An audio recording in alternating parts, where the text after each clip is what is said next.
After not receiving enough votes, ASG holds a runoff to decide a winner. It's up to the students to vote at this point. Find out more on the revised election. Recent storms take a toll on the local community. I lost my house. It was a pretty big deal. Learn how you can prepare for extreme weather. With a little more than a month left, seniors close in on graduation. Find out tonight what they still need to do prior to May.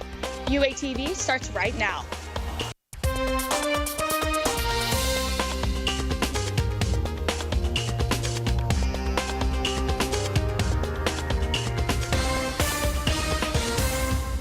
Welcome to UATV News. I'm Ramsey Minto. And I'm Erica Rankin. Thanks for joining us.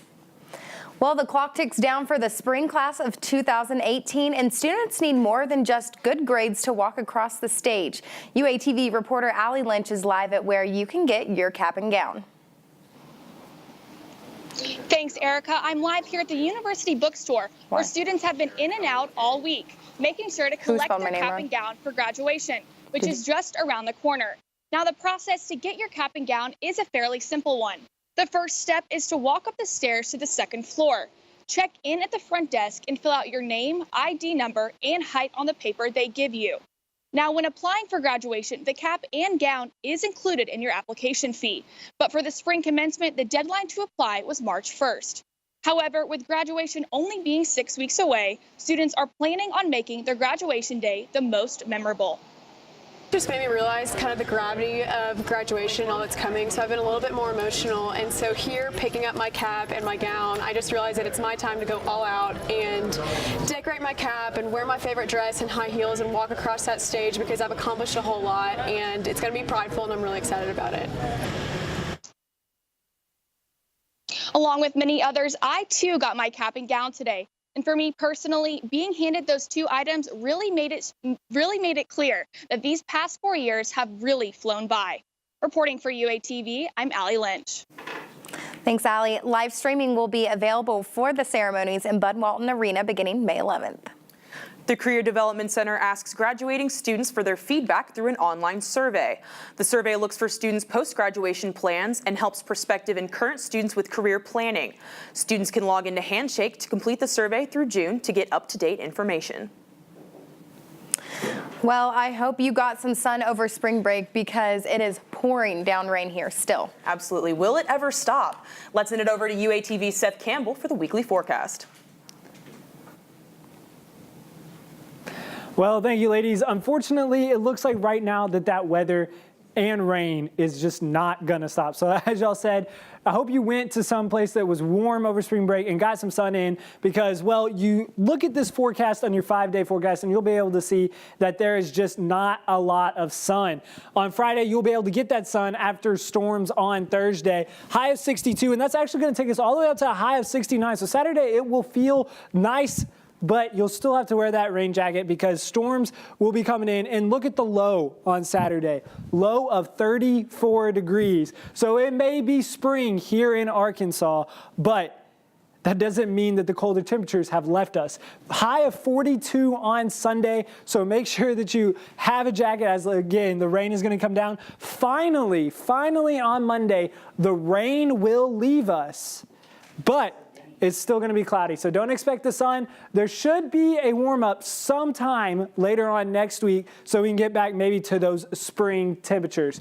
There will be more weather later on the show, so stay tuned for there. But Northwest Arkansas experienced severe weather this week, and with more storms in the forecast, we're going to send it to UATV's Chloe Matthews, where she's live with how some prepare for the severe weather season.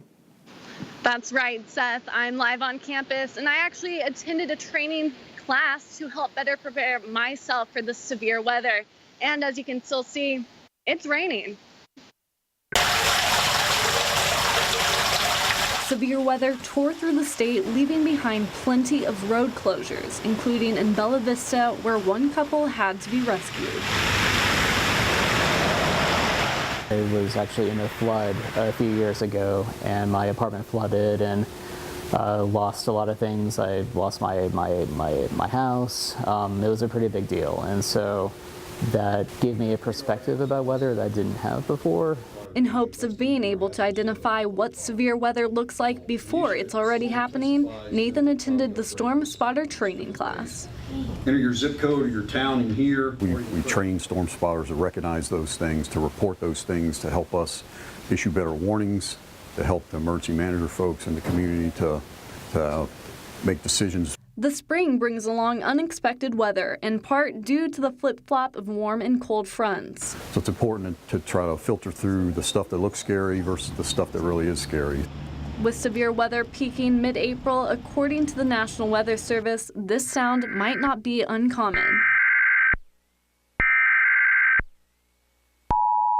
It's good to prep for weather by stocking food, adding a storm shelter to your home, or going to classes to learn how to spot the signs of storms. I feel like me learning as much as I can about it, even though I can't control it, it helps me understand what's going on, and then I can prepare that way, or I can mentally gear myself for what might be going on.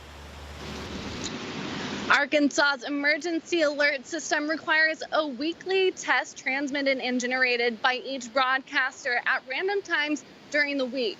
Reporting live for UATV, I'm Chloe Matthews. Thank you, Chloe. Stay dry out there. Well, the U of A became Storm Ready certified with its ability to warn, communicate, plan, and prepare for storms.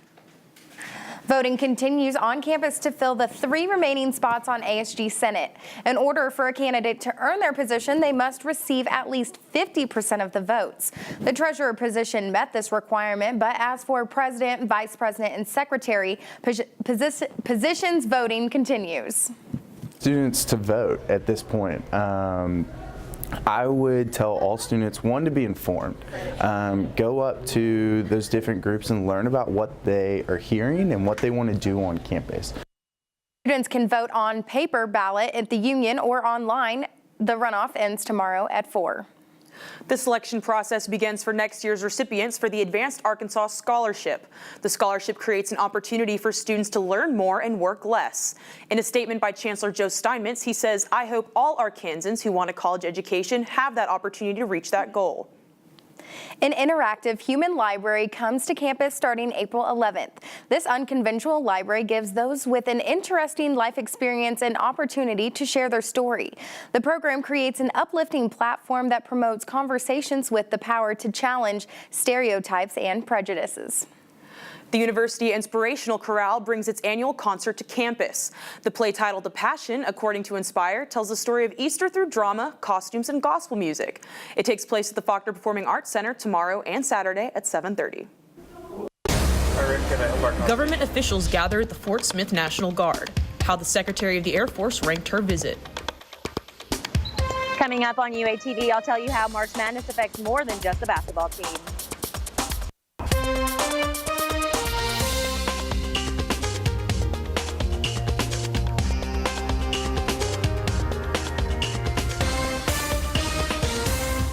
Some Hog fans' hearts broke when Arkansas lost to Butler in the first round of this year's NCAA tournament. The loss also breaks the banks of some local businesses. UATV's Lauren Jackson is live with how the tournament directly impacts sales. Lauren? Thank you, Ramsey. I'm out here live on Dixon Street, where many people think that March Madness would be pretty busy for the local sports bars and economy.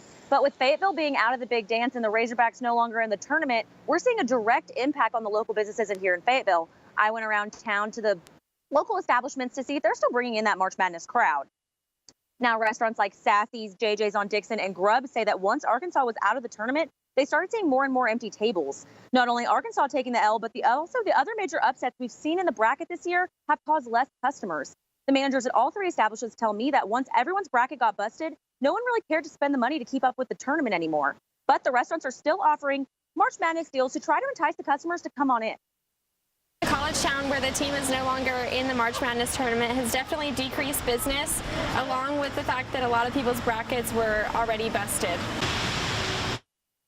Now, luckily, since Kansas is in such close proximity to Arkansas, and we have many Kansas people here at the U of A and in Fayetteville, we have a lot of Kansas Rock Chalk Jayhawk fans coming out to support their team in the Final Four, more than we're seeing from Michigan, Loyola Chicago, or Villanova. Reporting live on Dixon, Lauren Jackson, UATV News. Thanks, Lauren. You can watch the Final Four games this Saturday and the championship on Monday. Gambling may soon become legal in the state of Arkansas. A group proposes a bill that allows legal casinos in the 4 counties of Boone, Benton, Miller, and Pulaski. Attorney General Leslie Rutledge must approve the bill before supporters can gather signatures. A high-ranking military official visits the Fort Smith National Guard. Secretary of the U.S. Air Force Heather Wilson toured the 188th Wing with Congressman John Boozman and Steve Womack. Wilson says, quote, "When you think about what the future of the Air Force is, it looks a whole lot like Fort Smith." The 2018 Student Involvement Award started accepting nominations. The U of A supports almost 400 registered organizations. The award split into 7 categories for outstanding advisors, members, and programs. Nomination forms opened up on HogSync and must be turned in Friday by 5. And SUI events happening this week will start tomorrow with visiting lecturer Professor William Philpott from Cornell. Also, the Association of Ceramic Enthusiasts hosts ceramic expert Anthony Stalaccio. Rounding out the SUI events, the Society of Women Engineers plans to celebrate diversity and inclusion in STEM at the Union. The U of A wants students back on their bikes. How a new employee will make campus more bike-friendly. Well, with March ending, will April showers bring May flowers? We'll see when UATV returns. Welcome back to UATV. Let's take a look right now at your current surface temperatures. And so what you're going to be seeing is this low pressure system, and it is moving directly across Arkansas right now. And I'll move out of the way so you can't see that. And what that is bringing is severe thunderstorms all the way down into Louisiana. You see there's even some possibility of some tornadoes along with that. Now up here in northwest Arkansas, you can kind of see that there's some light showers right now. Those should dissipate later into the afternoon or into the evening. But it should come back tomorrow, as you saw earlier in the forecast, and really all weekend. You'll have a few days, a day of sunshine on Saturday, but if you take a look at the next map, you'll be able to see what the temperature is right now. 64 degrees, hot down in the southeast, cold up north. It's at that time right now where it's cold north, hot south, and really when you're in middle America, you never really know how hot or how cold it really will be. Well, we'll have more weather later on the show, but for right now, that's all we have. One organization plans to bring a mountain bike park to Fayetteville. The city of Fayetteville and the Walton Family Foundation partnered to fund the $3.3 million project. The park will sit near the intersection of MLK and Highway 49 near Old Farmington Road. And the Fayetteville Parks and Recreation Department will include that plan in the updated park master plan. Developed in 2002, the plan looks for park updates and recreational needs around the city. Public meetings take place between April 5th and 12th to gather thoughts and ideas on the new plan. And while the city creates more park plans, a U of A selection committee looks to hire a bicycle coordinator. The coordinator will focus on getting more students involved in biking and making the campus more bike-friendly. And the coordinator plans to bridge the gap between the cycling club and the Office of Sustainability. Coming up in sports, freshman phenom Daniel Gafford is going to play for the Hogs just a little while longer. What can fans expect to see from him next season?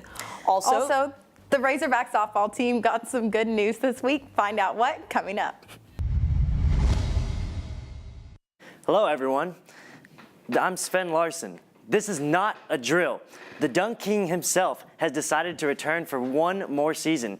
Daniel Gafford tweeted out a video on Monday stating that Fayetteville is where it's at, and he will be playing one more year in Bud Walton Arena. Here with me, I have sports reporter and editor for the Traveler, Andrew Epperson. Well, Andrew, with Daniel Gafford's return, what do you think he is most likely to improve on? Well, from year 1 to 2, there's got to be a big jump in a lot of areas of Daniel Gafford's game. You want to see him maybe get an outside game. That's what happened with Bobby Portis. That's a guy who he's been compared to since his arrival at Arkansas. If he can get that outside game going, maybe stay in a little longer, watch the fouls, could be really good for Arkansas, Sven. Well, with Barford and Macon being gone, who do you think will carry the scoring load along with Gafford? Well, obviously Gafford's going to be that main guy, but you never know. There's some talk about Darius Hall. If he comes back, it could be a nice little addition there and pick up some of that scoring from behind the arc. And then some of these freshmen coming in as well. C.J. Jones, if he can really get things going and be consistent, he could also be a big part of Arkansas's offense. Obviously, Gafford's the guy, but there are a few little pieces that could go in there, Sven. What do you think played the biggest part in Gafford's return? He's an Arkansas boy. He's from El Dorado, so maybe that played a part in it. He wanted to play for a little bit longer in the Cardinal and white. Maybe he felt like the team next year had some pieces that they could put together to get past the first round. You know, maybe he and his coach had a conversation about it that would lead him to believe that he could succeed coming back another year. It's all about what's going to get him some more money in the NBA, higher draft pick. That's what could happen for Mr. Danny G. All right, thanks, Andrew. A true Arkansas legend by the name of Sidney Moncrief has been named to the 2018 Collegiate Hall of Fame. Moncrief was a guard for the Razorbacks from 1975 to 1979. He finished second on the all-time scoring list for the Hogs with over 2,000 points. He led the Razorbacks to the 1978 Final Four as well as 2 Elite Eight appearances. Out of all the great Razorbacks to come through Fayetteville, Moncrief is the only player to be in the Collegiate Hall of Fame. Well, if you check the polls, you'll see a certain softball team sitting pretty at the 23 spot. That's right, Arkansas. Arkansas has won 9 of its last 10 games and definitely turned the heads of the committee. The Razorbacks are looking at a 25-6 record and are 16-1 at home. The Hogs now check in at number 23 in the USA Today/NFCA coaches poll after their first conference series win against rival Missouri. That's all the time we have here for UATV Sports. Stay tuned tonight at 8 for 501. On the other side of the break, we'll take one last look at your weather.